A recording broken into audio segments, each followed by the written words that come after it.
Bhilai sector 6 में वामपंथी पार्टियों और श्रम संगठन द्वारा केंद्र सरकार के बजट के विरोध में एक दिवसीय प्रदर्शन किया गया।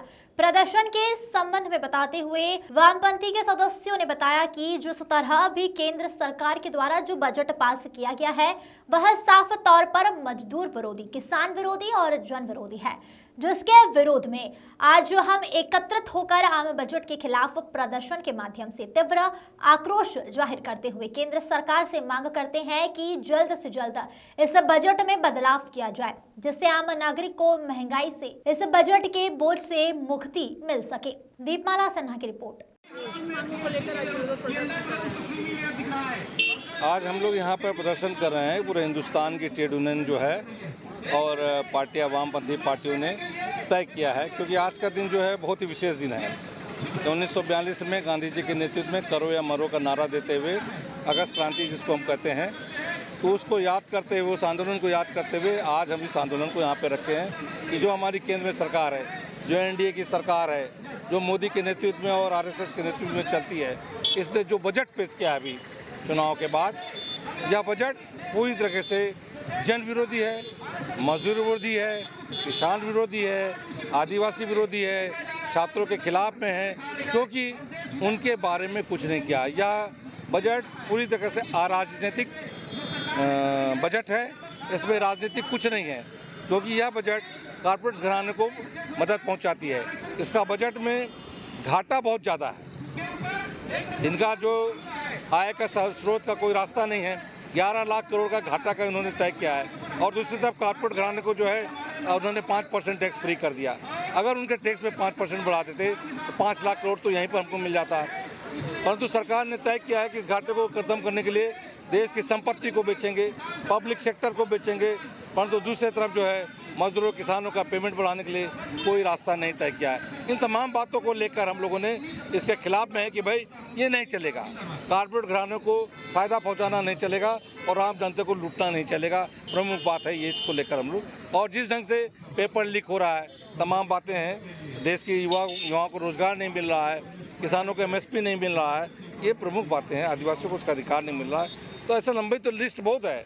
यह सरकार किसी भी तरह से देश के हित में काम नहीं करे। ये बजट देश के हित में नहीं है। इसके विरोध में हम लोग जनता को समझा रहे हैं, आंदोलित करने कह रहे हैं कि इसके खिलाफ में आवाज़ उठाइए, जिससे कि जनता के हित में, आम जनता के हित में काम हो सके। विनोद कुमार सोनी, जिला सचिव भारतीय कम्युनिस्ट पार्टी, महासचिव भिलाई स्टील मजदूर सभा एटक।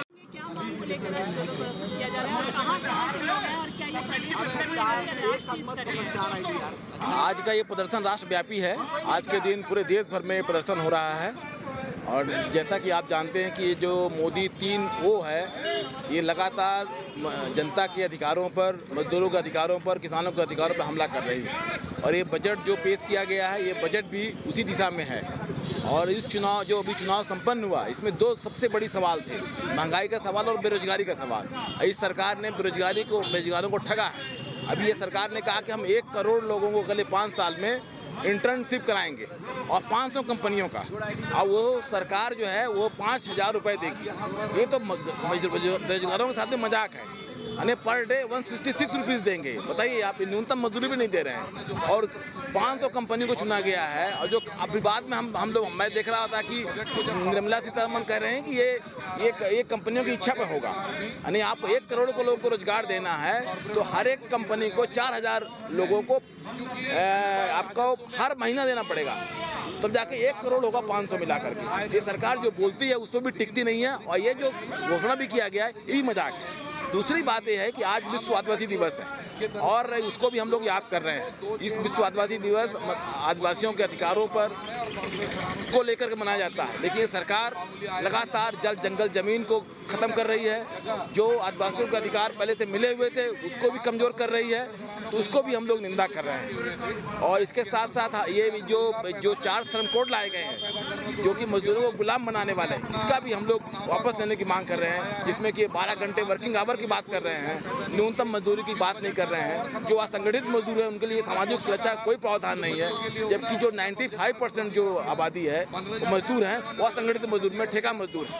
और इसमें यदि महिला मजदूरों को जोड़ दें तो और भी भयानक स्थिति है, जहाँ की हम लोग देख रहे हैं कि महिला मजदूरों और पुरुष मजदूरों को बराबर मजदूरी तक नहीं मिल रही है। एक तो मजदूरी नहीं मिल रही है और उसमें भी पुरुष मजदूरों को महिला मजदूरों को पुरुष मजदूरों से कम मजदूरी मिलती है। ये जो स्थिति है एक भयानक स्थिति है और देश में एक भयानक गरीबी असमानता एक है, इसका कि हम लोग विरोध कर रहे हैं। इसके साथ साथ जो सरकार संविधान और लोकतंत्र पर हमला कर रही है, जो संविधान के द्वारा जो अधिकार मिले हुए उसको भी खत्म कर रही है। खासकर जो 3 नए आपराधिक कानून लाए गए हैं, एक कानून पूरे देश को पुलिस शिक्षा बदल देंगे, इसका भी हम लोग विरोध कर रहे हैं। तो हम लोग तो लगातार जनता को गोलबंद करके इसको जनता के बीच जाएंगे, जनता को गोलबंद करेंगे और इस सरकार के खिलाफ दबाव डालेंगे कि जिससे सरकार ये बात माने और जनता की मांगों को पूरा करे। मेरा नाम है ब्रिजेंद्र तिवारी, मैं सेक्रेटरी हूँ CPI-ML लिबरेशन दुर्ग डिस्ट्रिक्ट। जो पिछले दिनों संसद के अंदर में जो बजट पेश हुआ है, उस बजट के खिलाफ में आज पूरे देश के अंदर में ये धरना प्रदर्शन चल रहा है वामपंथी संगठनों का, वामपंथी पार्टियों का संयुक्त रूप से, क्योंकि ये बजट स्पष्ट रूप से कॉरपोरेट घरानों को छूट और आम जनता की लूट वाला बजट हुआ है। इस बजट में उन्होंने ये बोला था कि इस बार राजस्व में 4 लाख करोड़ रुपए अतिरिक्त आय करेंगे, लेकिन उसके ऊपर में जब रिपोर्ट पढ़ रहे हैं तो ये स्पष्ट हो रहा है कि वो उसमें जो आय आना है उस आय में भी आम जनता के ऊपर में करीब 2.26 लाख करोड़ रुपए का आवंटन जो है वो आम जनता की तरफ से वसूला जाएगा, ये स्पष्ट कर दिया उन्होंने।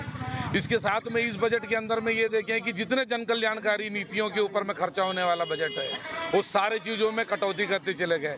मध्याह्न भोजन के अंदर में इन्होंने कटौती किया, स्कूलों के अंदर में इसका विपरीत असर पड़ने वाला है। उसके साथ ही साथ में आपका मनरेगा के अंदर में इन्होंने बजट को कटौती किया। एक तरफ ये बोल रहे कि मनरेगा में रजिस्ट्रेशन बढ़ा है, ग्रामीण के अंदर में बेरोजगारियों की संख्या बढ़ गई है, लेकिन वहीं पर उसके बजट में कटौती कर दिया जा रहा है। जो बच्चों के पोषण आहार के लिए जो बजट खर्चा किया जाता था उसके अंदर में भी कटौती कर दिए। तो हर मद में ये लोग पैसा कटौती करते चले जा रहे हैं, लेकिन साथ में ये बोलते हैं कि बहुत अच्छा बजट है। लेकिन बजट को यदि गहराई से यदि अध्ययन करें तो ये पूरी तरीके से आम जनता के खिलाफ जा रही है, आम जनता को और लूटने वाला है, आम जनता के ऊपर में टैक्सेस बढ़ने वाले हैं। एक तरफ हम लोग ये भी देखते हैं कि पिछले 5 सालों से इन्होंने कॉरपोरेट घरानों को छूट दिया है और उनको ये बोला है कि तुमको इसीलिए छूट दे रहे हैं कि तुम रोजगार पैदा करो, लेकिन कॉरपोरेट घरानों ने कोई रोजगार पैदा नहीं किया, केवल छूट का मजा लिया है। अभी स्थिति यह है कि उनके ऊपर में 30% से ज़्यादा जो टैक्स था वो घटाते 26% कर दिए और आम जनता के ऊपर 30% से ज़्यादा टैक्स को थोप के छोड़ दिए हैं।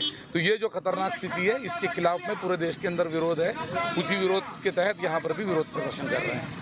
आज के विरोध प्रदर्शन के बाद क्या चाहते हैं आप, क्या कार्रवाई हो? निश्चित रूप से बजट के अंदर में जितने भी जन विरोधी प्रावधान है वो सबको वापस लो आप। कुछ चीज़ों के ऊपर में तो वो बात करना शुरू किए हैं, यदि नहीं लेंगे तो ये आंदोलन तेज होगा, क्योंकि आम आदमी का क्रय शक्ति और घटने वाला, पॉकेट से पैसा चला जाएगा, आम आदमी की स्थिति और बद से बदतर होने वाली है। इसीलिए उन सारे प्रावधानों को वापस लो, यही हमारी मांगे हैं। मैं DVS रेड्डी, जिला सचिव हूँ मार्क्सवादी कम्युनिस्ट पार्टी से।